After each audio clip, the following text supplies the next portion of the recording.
요한복음 14장 15절 말씀 한 절만 제가 봉독하도록 하겠습니다.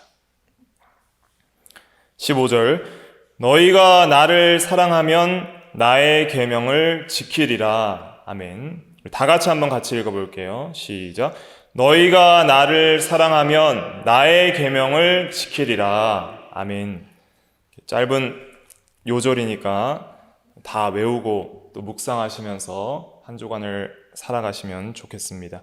오늘 말씀의 제목은 사랑과 순종입니다. 사랑과 순종이라는 제목으로 하나님 말씀을 증거하겠습니다. 너희가 나를 사랑하면 나의 계명을 지키리라 그랬습니다. 사랑하면 순종하리라 이렇게 말씀을 해 주신 것입니다. 그럼 오늘 이 짧은 구절을 통해서 우리가 생각해야 될 것이 몇 가지 있는데, 첫째는 무엇이냐면 나의 계명이라는 것입니다. 나의 계명. 즉 우리 주 예수 그리스도께서 직접 하신 말씀으로서 그리스도의 계명을 뜻하는 것이죠. 예수님의 계명, 그리스도의 계명, 그것을 지키라 그랬습니다. 그럼 도대체 그리스도의 계명은 무엇인가? 우리가 하나님의 계명을 잘 알고 있습니다. 오늘도 예배 가운데 십계명을 함께 합독했습니다. 그것이 하나님의 계명이죠. 하나님의 계명은 하나님의 법이고 또 율법이라고도 합니다. 그런데 왜 하나님의 계명이라고도 하지 않고 나의 계명이라 그렇게 말씀을 하셨을까요? 아버지의 계명이라 하지 않고 하나님의 계명이라 하지 않고 예수님께서는 나의 계명을 지키라 이렇게 말씀을 해 주셨습니다. 그러면 그 계명을 이해하는 것이 중요합니다. 모든 죄인들은, 모든 인류는 다 하나님의 법 아래에 있습니다. 하나님은 모든 만물을 창조하신 창조자요, 만물의 주인이시오, 왕이십니다. 그 왕께서는 모든 인간들이 마땅히 지켜야 할 하나님의 법을 입법하셨습니다. 그리고 입법자와 재판관은 하나님밖에 없습니다. 모든 죄인은 하나님의 법 아래 있고, 그리고 그 법에 따라서 모든 인류는 정죄를 받을 수밖에 없습니다. 모든 사람은 다 너는 죄인이라 하는 정죄를 받을 수밖에 없고, 그 정죄에 따라 이제는 심판을 받아서 영원한 형벌인 지옥 형벌을 받을 수밖에 없는 것이 모든 인간의 비참한 상태입니다. 모든 인류가 다 하나님의 법 아래에 있는데, 그런데 놀랍게도 예수 그리스도를 믿으면 이제는 우리가 하나님의 율법 아래에 있지 않고 이제는 은혜 아래에 있게 되는데, 그러나 또 그것은 그리스도의 법 아래에 있게 되는 것입니다. 이걸 잘 이해하셔야 됩니다. 모든 사람은 누구의 법 아래에 있어요? 하나님의 법 아래에 있습니다. 그런데 예수를 믿으면 이제 누구의 법 아래에 있어요? 그리스도의 법 아래에 있는 거예요. 그리스도의 법이라는 것은 어떤 법이냐면 예수님께서 대신 행하시고 우리에게 지키라고 하는 법이에요. 그래서 하나님의 법은 내가 너희에게 명하노니 이것을 지키라. 이것을 지키면 살리라. 이것을 지키지 않으면 반드시 죽으리라 하는 법이에요. 그래서 하나님의 법은 뭐가 없어요? 봐주는 게 없어요. 의롭고 거룩한 법이라서 조금 잘못했는데 좀 봐주십시오 하는데 봐주는 게 없습니다. 모든 죄와 허물에 대해서 반드시 죄인이라고 정죄할 뿐이지 뭐 용서해주고 봐주고 이런 것이 없이 다 정죄 아래 있게 하는 거예요. 그런데 그리스도의 법이라는 것은 무엇이냐면 모든 죄인들, 하나님의 법 아래에서 다 정죄받을 수밖에 없는 죄인들을 예수님께서 대신 그들을 위해서 죽어주시는 거예요.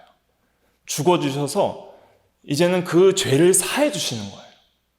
그리고 그리스도의 법은 무엇이냐면 전혀 하나님의 법을 순종할 수 없는, 하나님을 미워하는 자들, 하나님과 원수된 자들을 대신해서, 하나님의 법을 순종할 수 없는 자들을 대신해서 하나님의 법을 온전히 순종해 주시는 거예요.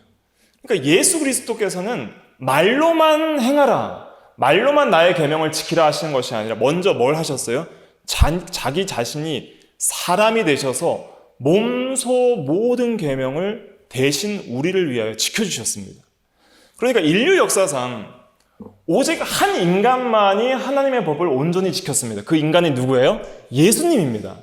예수님 외에 아담 이후로 모든 인간은 한 명도 하나님의 법을 온전히 지킨 사람이 없어요. 근데 오직 예수라는 그 인간이 이 세상에서 온전히 하나님의 법을 순종하시되 죽기까지 순종을 하셨습니다. 그래서 우리의 죄를 대신해서 죽어주신 것뿐만 아니라 우리 대신 모든 율법을 행해 주셨어요. 그래서 예수를 믿으면 어떤 일이 일어나냐면 법적인 죄사함과 법적인 의롭다 하심을 얻게 되는 거예요. 그런데 그건 법적인 거예요. 법적인 겁니다. 실제적인 것이 중요하잖아요. 실제적으로 그러면 예수를 믿는 사람이 하나님의 법을 실제로 순종을 해야 되는데 어떻게 순종을 해야 되냐면 생명이 있어야 되는 거예요. 그러니까 죽은 사람은 순종을 못해요. 하나님을 향해서 죽어있는 사람은 절대 순종을 못합니다. 그런데 우리에게 생명을 주시는 거예요. 예수는 부활이요 생명이시기 때문에 믿는 자는 생명을 얻어요. 첫째는 영혼의 생명을 얻게 되고 둘째는 부활하여 육신의 생명을, 완전한 육신의 영생을 얻게 됩니다. 그래서 이 생명을 주심으로 말미암아 이제는 우리가 하나님의 법을 순종할 수 있는 사람이 되는 것입니다. 그러니까 예수 믿기 전에는 아무리 율법을 순종하라고 해도 순종할 수 있어요? 없어요? 없습니다. 법적으로 죄인일 뿐만 아니라 순종하고자 하는 마음 자체가 없는 거예요. 그러니까 순종할 수 있는 능력 자체가 없는 거예요. 예를 들면 이런 겁니다. 사자에게 풀을 먹어라 하는데 풀을 먹어요, 안 먹어요, 사자가? 안 먹어요. 왜 안 먹어요? 풀을 먹을 수 있는 이빨이 없어서, 입이 없어서 안 먹는 것이 아닙니다. 먹기 싫어서 안 먹는 것입니다. 그러니까 하나님을 향해서 영혼이 죽었다는 것은 로마서 8장에 보면 육신의 생각은 하나님과 원수가 되나니 하나님의 법에 순종할 수 없을 뿐만 아니라 순종하지 않을 뿐 아니라 순종할 수도 없다고 했습니다. 그 말씀 한번 찾아볼게요. 로마서. 죄인이 왜 하나님의 법을 순종하지 못하냐면 순종할 수 없기 때문입니다. 로마서 8장 7절입니다. 로마서 8장 7절 신약 249페이지 신약 249페이지 로마서 8장 7절 같이 한번 읽어볼게요. 시작. 육신의 생각은 하나님과 원수가 되나니 이는 하나님의 법에 굴복하지 아니할 뿐 아니라 할 수도 없음이라 그랬습니다. 그러니까 절대 굴복 안 해요. 하나님의 법에 절대 굴복 안 하고 할 수도 없다 그러는 거예요. 할 수도 없다는 건 뭐가 없다는 거예요? 능력 자체가 없다는 거예요. 그러니까 사자가 풀 못 먹듯이 우리가 자유의지가 있습니다. 자유의지가 있는데 짜장면을 먹을까 짬뽕을 먹을까 오늘 교회 가는데 무슨 옷을 입고 어떻게 갈까 몇 시에 갈까 이런 것들을 선택할 수 있는 그런 자유가 있지만은 그러나 한 가지는 없어요. 뭐가 없냐면 하나님을 향해 선을 행할 수 있는 능력은 없어요. 그런 의지 자체가 없어요. 그러니까 그런 마음에 그것을 선택할 수 있는 힘이 없습니다. 오직 하나님과 원수되는 길만 선택을 하는 거예요. 이 원수가 된다는 것은 그 안에 어떤 의미가 담겨 있냐면 하나님을 향한 반감, 하나님을 향한 미움, 하나님을 향한 대적 이러한 마음들이 들어있는 겁니다. 그러니까 왜 예수 믿지 않는 사람들이 하나님의 법을 순종할 수 없냐면 하나님을 미워하기 때문입니다. 하나님을 싫어하기 때문이에요. 그러니까 사자가 풀을 먹기 싫어하듯이 하나님의 법을 싫어하기 때문에 절대로 순종을 할 수가 없습니다. 굴복하지 않을 뿐 아니라 할 수도 없다 그랬어요. 그러면 이런 인간을 예수님께서 법적으로 죄를 사해 주시고 법적으로 의롭다가 해 주셨는데 근데 실제적으로는 할 수가 없잖아요. 그 할 수 없는 죄인에게 할 수 있는 능력과 힘을 주시는데 그것이 뭐예요? 영생이에요. 그것이 생명이에요. 그러니까 영생, 기독교적인 성경적 관점에서 영생과 생명이라는 것은 하나님을 향해서 살아있는 것을 가리킵니다. 그래서 이제는 하나님을 알게 되고 하나님을 사랑하게 되고 하나님을 순종할 수 있는 능력을 주시는데 그것이 생명이에요. 그래서 그 생명을 받은 자에게 지금 명령을 하시는 겁니다. 그러니까 지금 이 명령은 요한복음 14장에서의 명령은 지금 누구에게만 하고 계시는 거예요? 11 제자에게만 하고 계십니다. 다른 유다는 이미 이 자리에 떠나고 없습니다. 하나님이 택하신 정말 구원받은 중생한 성도에게 이 명령을 하시는 거예요. 중생한 성도에게 이 15절 명령을 하시는 것입니다. 너희가 나를 사랑하면 나의 계명을 지키리라 그랬습니다. 그래서 이제는 이 새 생명을 주시고 율법을 순종할 수 있는 능력도 주시고 이제는 예수님께서 명령을 하시는데 이렇게 명령을 하시는 거예요. 나의 계명을 지켜라. 나의 계명을 지켜라. 내가 너희를 대신해서 너희를 위하여 또한 너희에게 본을 보이기 위해서 모든 계명을 지켰노라. 그러므로 내가 행한 것 같이 너희도 행하라 이런 뜻이에요. 내가 너희를 사랑한 것 같이 너희도 서로 사랑하라. 이것이 새 계명이라고 그랬잖아요. 그래서 요한복음 13장에 보면은 그 예수님께서 발을 씻는 일을 하실 때 예수님께서 이런 말씀을 하십니다. 내가 행한 것 같이 너희에게 행하게 하려고 이 일을 하였다 그랬습니다. 한번 찾아볼까요? 요한복음 13장 15절. 요한복음 13장 15절 말씀 한번 같이 읽어볼게요. 시작. 내가 너희에게 행한 것 같이 너희도 행하게 하려 하여 본을 보였노라. 예. 그래서 예수님의 계명은 예수님께서 먼저 행하시고 먼저 모든 계명을 지켜주시고 그 지키신 의미가 뭐냐면 우리를 의롭다 하시기 위해서 대신 지켜주신 의미도 있지만 우리에게 뭘 하게 하려고 지키신 거예요?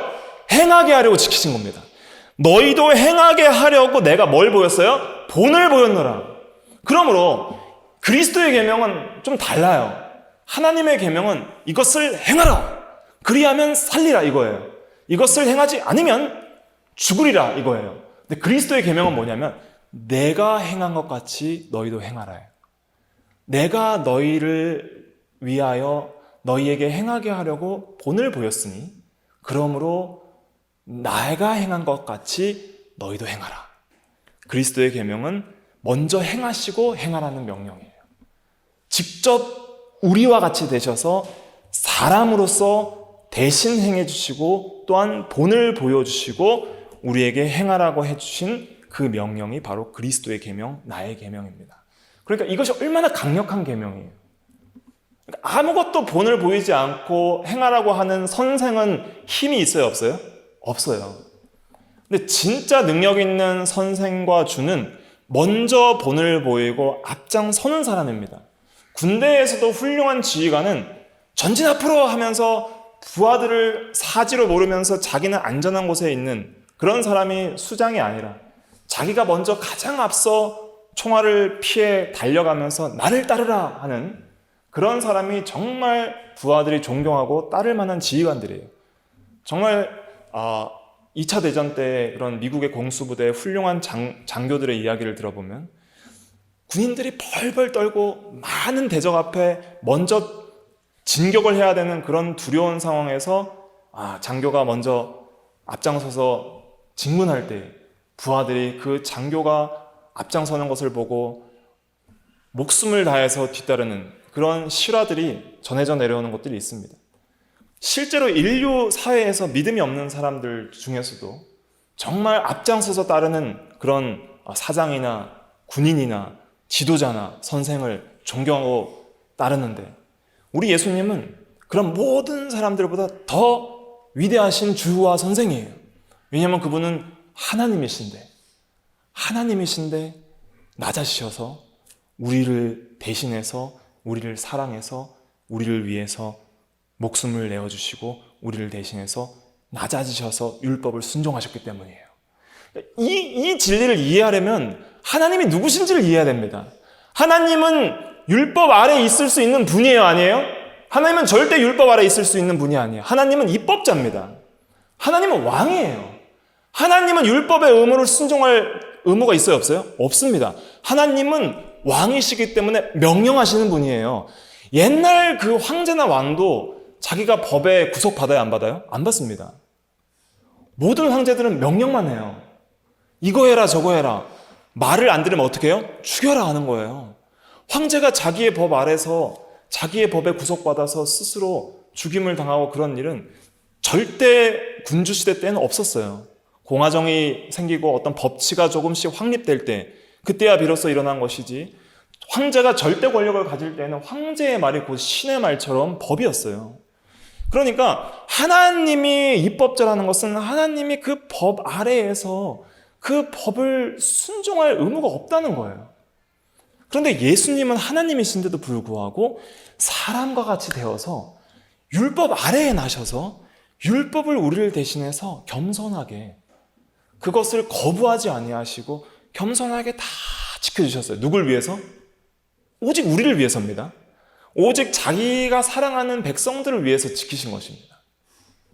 그렇게 죄가 없으신 분께서 온전히 율법을 지켜주시고 이제는 우리에게 본을 보여주시면서 내가 너희에게 행한 것 같이 너희도 행하게 하려 본을 보였노라. 그러므로 뭐 하라? 나의 계명을 지켜라. 내가 행한 것처럼 너희도 행하라. 나를 본받으라. 나를 따르라. 나는 마음이 온유하고 겸손하니 나의 멍에를 메고 내게 배우라. 이것이 예수님의 계명입니다. 그러니까 우리가 이제는 하나님의 계명을 순종해야 된다고 할 때, 십계명을 읽으면서 이 계명을 우리가 순종해야 할 때 단순히 그냥 하나님의 법은 공의롭고 이 법을 어기면 우리가 벌받기 때문에 무서워서 두렵고 떨림으로 순종하는 그 정도의 면에 머물러 있다면 그것은 굉장히 어린아이와 같은 신앙이에요. 그러면 이제 우리는 어떻게 계명을 순종해야 되냐면, 이 계명은 누구의 계명이라는 인식이 있어야 돼요. 하나님의 계명일 뿐만 아니라 하나님의 계명은 어김이 없습니다. 십계명을 주실 때도 그리스도께서 신성으로 함께 하셔서 주신 거예요. 그런데 오늘날 예수 그리스도를 믿는 우리들은 이제는 어떤 방식으로 계명을 접근하고 이해해야 되냐면, 이것은 그리스도의 계명이다. 그리스도께서 대신 다 행하시고 그렇게 낮아지셔서 우리를 위해 대신 행하시고 우리 대신 의롭다 하심을 이루시고 법적으로 우리에게 의를 전가시켜 주신 뿐만 아니라 우리에게 본을 보여주셔서 우리를 사랑해서 우리에게 본을 보여주셨다. 그러므로 나도 주님을 본받아야 되겠다. 주님이 가신 그 길을 가야겠다. 주님이 행하신 그 삶을 살아야겠다. 그런 의미로 우리가 계명을 순종해야 되는 것입니다. 주님이 날 대신하여서 지켜주셨기 때문에 나도 주와 함께 그 길을 가리라. 주를 본받는 삶을 살리라. 주와 같이 가리라. 주님을 따르리라. 주님이 행한 것처럼 나도 행하리라 하는 그런 신앙으로 이제는 계명을 바라보고 지켜야 된다는 거예요. 이제는 우리가 지옥 갈까 봐, 영원히 심판받을까 봐 지키는 거예요? 그것이 아닙니다. 이제는 나를 대신하여 나의 죄를 사해 주시고 나를 대신하여 지켜주신 그 주님의 사랑이 감사하고, 이제는 그 주님이 가장 귀하기 때문에 이제는 주님께서 내게 명하시면 나는 주님을 따르리라 하는 그런 마음으로 주님을 향한 그런 사랑을 담아서 이제는 지켜야 되는 것이 이제 그리스도의 계명인 거예요. 그래서 우리는 이제 하나님의 계명을 바라볼 때 누구의 계명으로 또 이해를 해야 돼요? 그리스도의 계명이다. 내가 행한 것 같이 너희도 행하라 하시니 내가 행하리이다 하는 그런 신앙으로 나아가야 됩니다. 그래서 예수님의 계명을 지키려고 하면 주님께서 우리에게 또한 그것을 지킬 수 있는 능력을 주시는 거예요. 능력을 주세요. 뭐 하는 자에게? 믿는 자에게 능력을 주세요. 너희가 나를 믿으면 내가 행한 것을 너희도 행하리라 그랬잖아요. 그러면 이 말씀은 주님이 행한 것을 행한다는 것은 주님이 계명을 지키신 것도 내가 할 수 있다는 것이죠. 그래서 주님을 따를 수 있다는 것이죠. 주님은 할 수 없는 것을 명하지 않습니다. 근데 우리가 왜 못해요? 주님의 전능하심을 믿지 않기 때문입니다. 주님의 함께하심을 믿지 않기 때문에, 그 정도의 신앙이 없기 때문이에요. 그래서 우리는 하나님을 아직도 너무 모르고 너무 믿지 못한다는 겸손한 마음을 항상 가져야 됩니다. 더욱더 믿고 의지하고 힘을 입어서 그 계명들을 주님이 행하신 것 같이 우리가 행할 수 있다 하는 그런 마음으로 기도하고 의지해서 그렇게 순종하는 우리가 돼야 되겠습니다. 그래서 첫째로는 이제는 우리가 그리스도의 계명을 지켜야 한다 하는 것을 먼저 인식을 해야 되는 것이죠. 두 번째는 순종의 동기는 사랑이라는 것입니다. 오늘 제목이 사랑과 순종이잖아요. 순종하게 하는 유일한 그리고 강력한 동기가 있는데 그것은 사랑이에요. 그러니까 사랑이 없으면 참된 순종이 아니라는 것입니다. 그러니까 순종은 하는데 사랑이 없는 순종은 뭐예요? 그것은 외식이고 가식이고 자기중심적인 행위가 되는 것입니다. 그런데 순종이 없는 사랑은 뭐예요? 참사랑이 아닌 것이죠. 그러니까 순종과 사랑은 같이 가야 온전한 거예요. 둘이 온전한 거예요. 순종이 없는 사랑은 참사랑이 아니에요. 그러니까 사랑은 뭘 보아야 이게 참사랑이라는 걸 알 수 있어요? 순종을 통해서 알 수 있는 거예요. 그런데 순종을 한다고 하는 외적인 행위는 있어도 그 동기가 사랑이 아니면 그것은 진정한 능력 있는 순종이 될 수가 없는 것입니다. 그래서 이제는 그리스도의 계명을 어떻게 지켜야 될지 그 동기와 그 기초를 알려주시는데 그것이 사랑이라는 거예요. 그래서 예수 그리스도를 사랑하면 뭐가 생겨요? 능력이 생깁니다. 사랑은 능력이에요. 역사하는 능력이 그 안에 생깁니다. 그래서 사랑하면 이제는 순종하게 되는 거예요. 순종의 동기와 기초와 능력은 사랑이 돼야 됩니다. 우리가 순종하지 않는 이유는 무엇입니까? 왜 순종하지 않아요? 몰라서가 아니라 할 의지가 없기 때문입니다. 지식이 없어서가 아니라 할 마음이 없기 때문입니다. 하나님의 계명을 몰라서가 아니라 그 계명을 순종하려는 마음이 없고 오히려 계명을 어기는 죄를 사랑하기 때문입니다. 하나님을 모르고 십계명을 모르는 사람들도 하나님의 계명을 어느 정도 알아요. 살인하지 말라, 간음하지 말라, 도둑질하지 말라, 거짓말하지 말라는 그것이 법인 줄 알아요. 태어날 때부터 알아요. 누가 안 가르치지도 알아요. 왜냐하면 입법자께서 이미 마음속에 새겨놓으신 양심이라는 것을 통해서 모든 사람들이 압니다. 그런데 왜 사람들이 양심을 어기고 살까요? 왜 적극적으로 양심을 따라 순종하지 않고 왜 적극적으로 법을 어길까요? 법을 몰라서가 아니죠? 왜 대한민국 헌법이 있는데 사람들이 안 지키고 그것을 어기죠? 법을 몰라서가 아니라 그 법을 지킬 마음이 없기 때문입니다. 그러니까 법이 중요해요? 마음이 중요해요? 지키는 사람 입장에서는 법도 물론 중요하지만 지키려면 마음이 더 중요한 거예요. 그러니까 마음이 변화되지 않고는 절대 하나님의 계명을 순종할 수 없습니다. 내 마음이 변화되지 않고는 절대 지키라고 아무리 우리가 듣고 배워도 그 지식이 그 단순한 그 지식만이 우리가 법을 순종하게 하는 힘이 되진 않아요. 그럼 지식에 뭐가 더해져야 돼요? 사랑이 더해져야 됩니다. 사랑이 있을 때에 비로소 그 법을 순종하게 됩니다. 아까도 우리가 로마서 8장 7절에 살펴봤잖아요.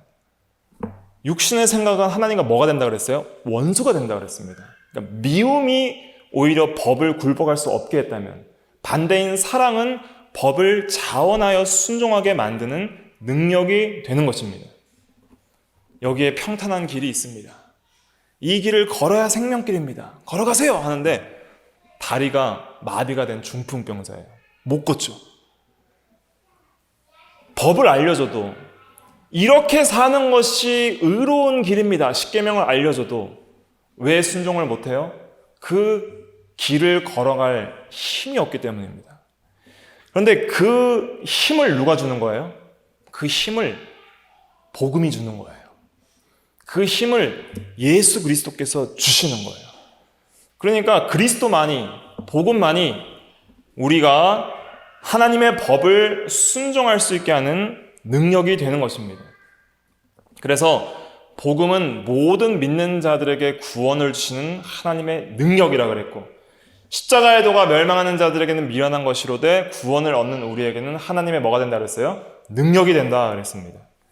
그래서 복음을 믿고 이제는 그 복음 안에 담겨있는 최고의 사랑인 그리스도의 사랑을 깨달을 때에 그래서 예수님의 사랑으로 우리의 마음이 온전히 적셔지고 충만해질 때 그때 비로소 순종하고자 하는 마음이 나오는 거예요.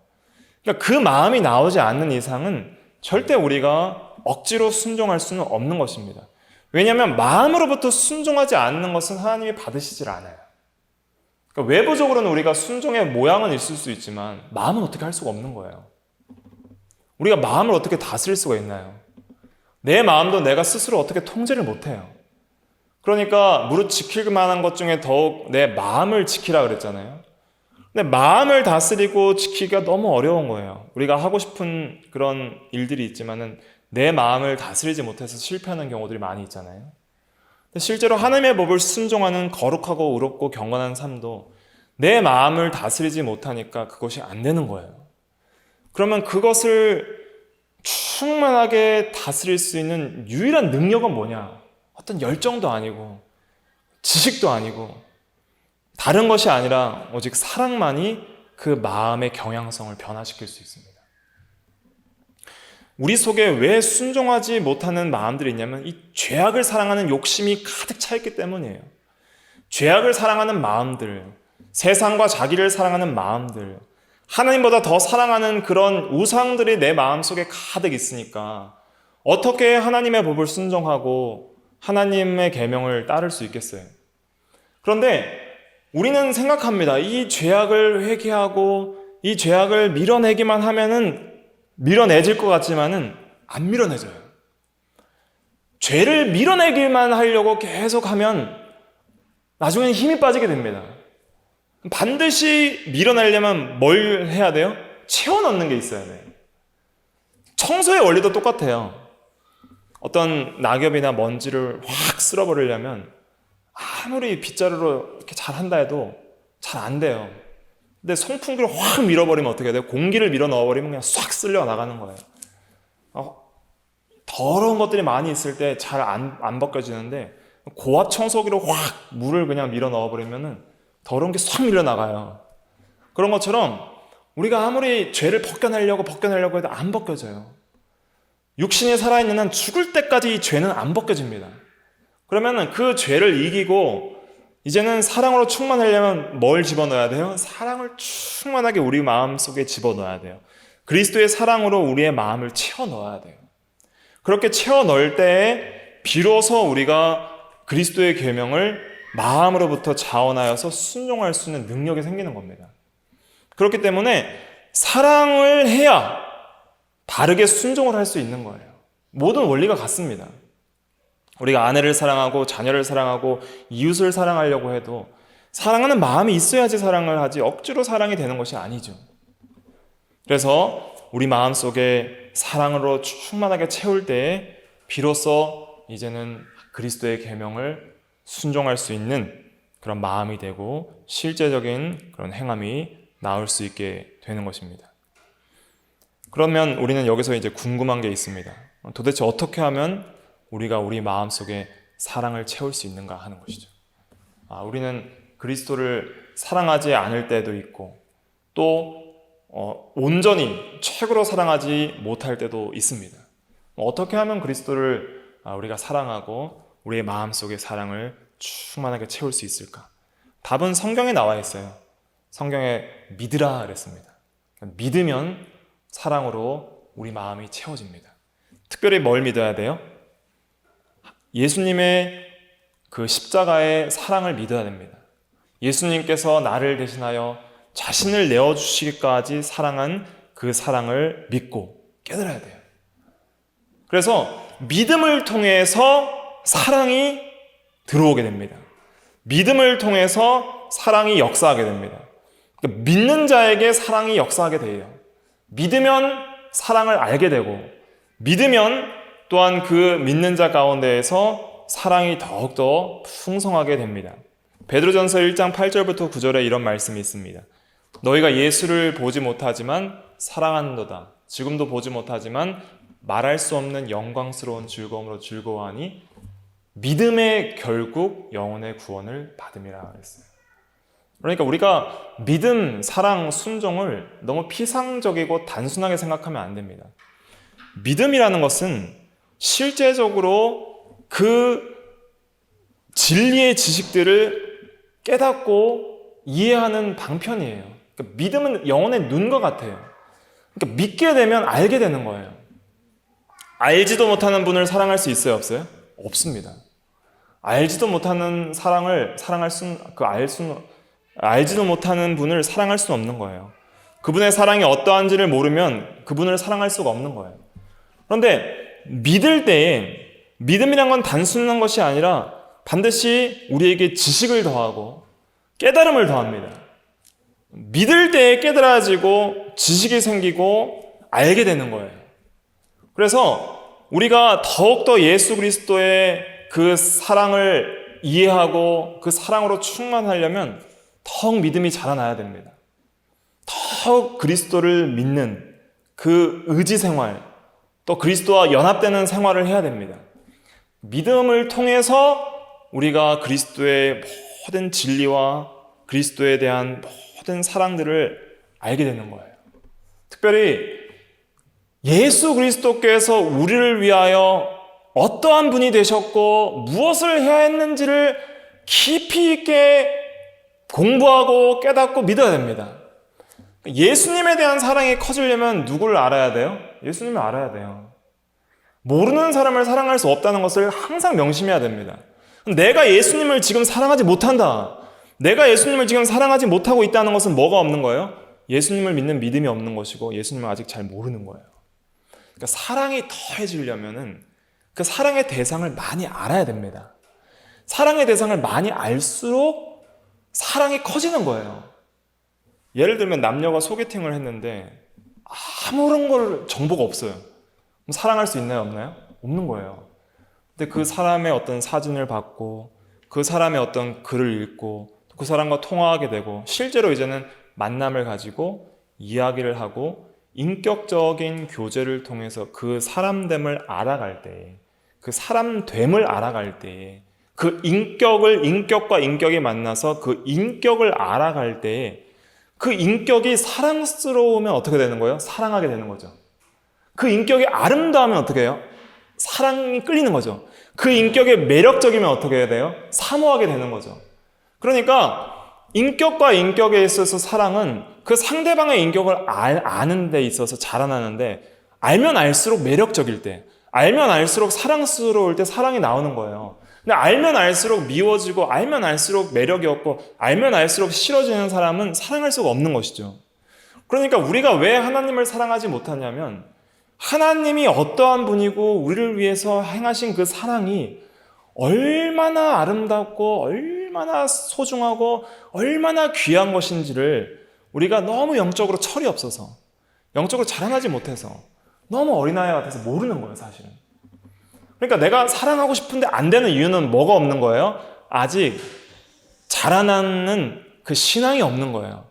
그러니까 믿음이라는 것은 계속 자라나는 거예요. 그러니까 믿음이 자라나는 만큼 영적인 진리에 대한 이해도가 높아지고 아는 면이 자라나고 깨닫는 면이 자라나는 거예요. 우리가 부모님의 사랑도 어릴 때는, 갓난아이기 때는 전혀 잘 몰라요. 그런데 나이가 들면 들수록 알아가고 철이 들면 들수록 부모님의 사랑을 알아가고 실제로 결혼을 해서 아이를 낳고 키워보면서 내가 부모가 돼서 사랑을 해보니까 내가 받은 부모님의 사랑이 이런 거구나 하는 것을 어느 정도 간접적으로 이해하기 시작하죠. 그러니까 철이 드는 거예요. 그러니까 그만큼 이해도가 높아지고 자라나는 만큼 사랑의 깊이가 더해지는 거예요. 그런 것처럼 우리도 실제적으로 하나님을 믿는 믿음이 자라나야 됩니다. 더욱더 바르게 믿고 말씀과 기도를 통해서 하나님이 도대체 누구신지, 얼마나 높으신 하나님께서 얼마나 우리를 위해서 낮아지셨는지, 그 십자가의 낮아짐과 죽으심이 그것이 얼마나 위대한 사랑인지에 대한 그 놀라운 진리의 세계가 더해져야 되고, 우리를 향한 하나님의 마음, 우리를 향한 하나님의 성품, 그의 지식과 지혜와 거룩, 의, 선, 사랑, 진실하심, 능력이 어떠하신 분이, 그분이 나의 하나님이고 나를 사랑하고 나를 위하신다는 그 진리가, 그분이 나의 아버지가 되시고 나의 주님이 되시고 나를 위한 구원자가 되신다는 그 진리가 얼마나 귀한 것인지 고귀한 것인지를 모르니까, 그러니까 하나님이 귀하게 여겨지지 않고 예수 그리스도를 아는 지식이 가장 고상하지 않으니까 주 예수 그리스도보다 귀한 것이 없다는 그 고백이 진실하지가 못하고 오히려 예수님보다 더 좋은 게 있는데, 예수님보다 더 사랑할 만한 것이 있는데, 예수님보다 더 의지할 만한 것이 있는데, 예수님보다 더 즐거운 것이 있는데, 예수님보다 더 아름다운 것이 있는데 라는 그런 우상들이 아직 여전히 우리 마음 가운데 있고, 도대체 하나님이 누구고 예수님이 누군지, 그 가치가 어떤지, 그 보화가 얼마나 귀한지를 모르기 때문에, 믿음이 없으니까, 보지를 못하니까 우리가 사랑을 모르는 거예요. 그러니까 예수 그리스도를 아는 지식이 가장 고상함을 인하여 사도 바울이 다른 모든 것을 뭐같이 여겼다고 했어요? 배설물같이 여겼다는 것은 상대적인 겁니다.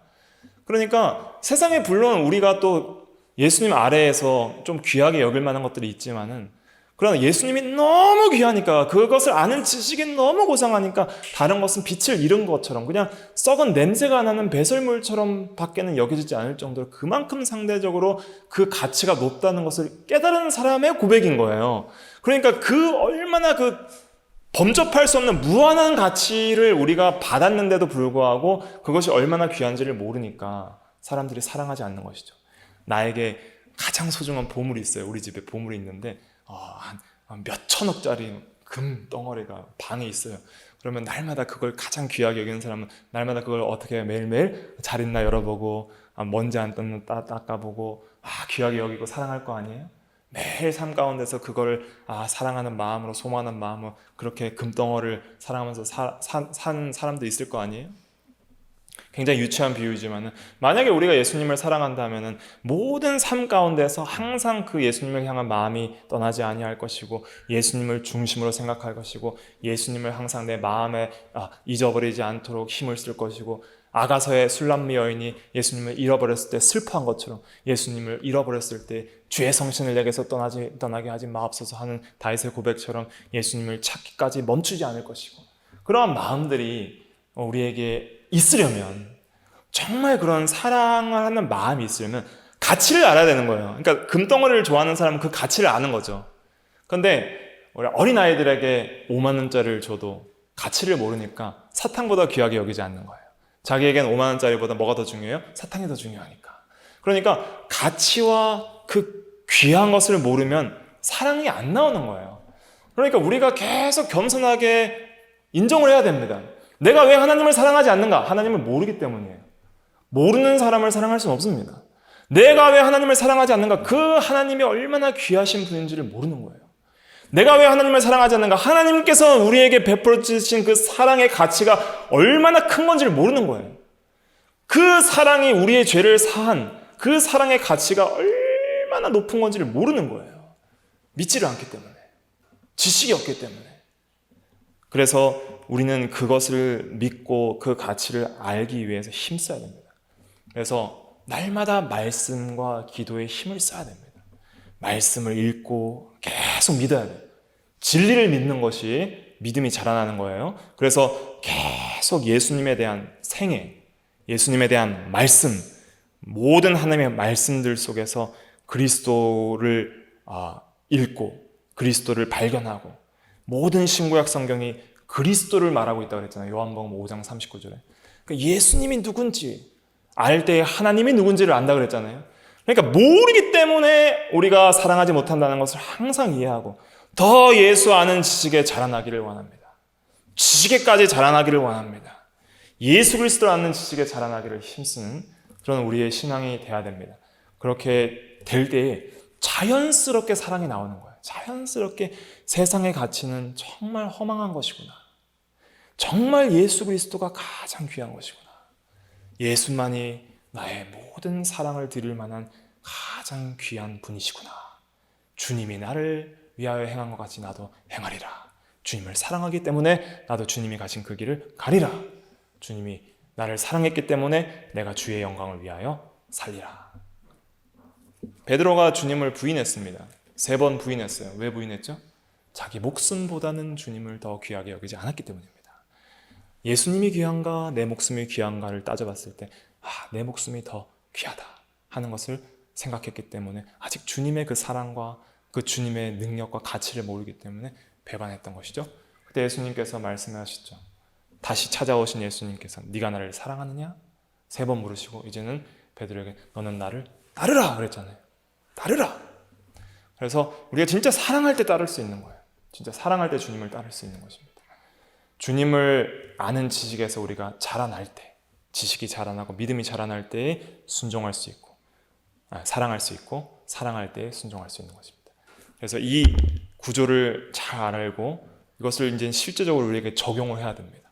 적용을 해서 예수도 알기 원합니다. 기도를 해야 됩니다. 주님의 아름다우심과 주님의 영광을 내게 보여주시옵소서. 진리 안에서 성령을 따라 예수 그리스도를 통하여 하나님 보기를 원합니다. 하나님 알기를 원합니다. 계속 기도하고 진리를 연구해야 돼요. 하나님 보기를 원합니다. 하나님 알기를 원합니다. 주님 더욱 만나기를 원합니다. 왜냐하면 인격적인 대상은 만나야 아는 거예요. 책을 공부한다고 알 수 있는 게 아닙니다. 실제로 믿고 만나야 아는 것이지 그냥 공부해서 아는 게 아니에요. 실제적인 거, 신앙은 실제예요. 현실이에요. 우리가 그래서 주님을 더욱더 만나야 됩니다. 나가서 만나고 교제하고 기도에 힘을 써서 주님을 찾으십시오. 예수 그리스도의 이름으로 기도하여서 주님을 만나셔야 됩니다. 그렇게 만날 때 비로소 그분을 알게 되고 그 사랑을 알게 되고 그때 비로소 진짜 사랑이 나오는 거예요. 거기서 진짜 사랑이 나오는 거예요. 가식적인 것이 아니라 진짜 샘솟듯이 넘치는 그 사랑이 나오고 그때야 비로소 순종할 수 있는 그런 사람이 됩니다. 나를 사랑하는 자는 나의 계명을 지키리라 그랬습니다. 미래형입니다. 현재 나를 사랑하게 되는 사람은 앞으로 지키리라. 사랑이 더해질수록 더 지키리라는 거예요. 더 지켜나가리라. 사랑이 더해질수록 현재 더해질수록 더 지키는 사람이 될 것이다. 그것을 예수님께서 가르쳐 주신 것입니다. 그래서 우리가 이 진리를 깨닫고 우리가 더욱더 사랑하여서 사랑하는 자를 만나 주신다 그랬어요. 사랑하는 자에게 나를 나타나서 그 자신을 나를 나타내어 보여주신다고 약속해 주셨습니다. 그래서 이 진리를 깊이 깨닫고 실제적으로 적용해서 우리가 예수님을 만나고 사랑하고 순종하는 우리가 다 돼야 되겠습니다. 기도할 때에 우리 함께 잠깐 기도하겠습니다. 우리가 주님을 순종하지 못한 것 용서해 주시옵소서. 사랑하지 못한 것 용서해 주시옵소서. 믿음이 없어서 주님을 알지 못하고 깨닫지 못한 것 용서해 주시옵소서. 더욱더 믿음을 더하시고 주님을 인격적으로 만나게 하시고 사랑을 더하여 주시옵시고 실제적으로 사랑함으로 순종할 수 있는 그리스도의 계명을 지킬 수 있는 저희들이 되게 해달라고 이 시간 간절히 기도하면서 나아가겠습니다.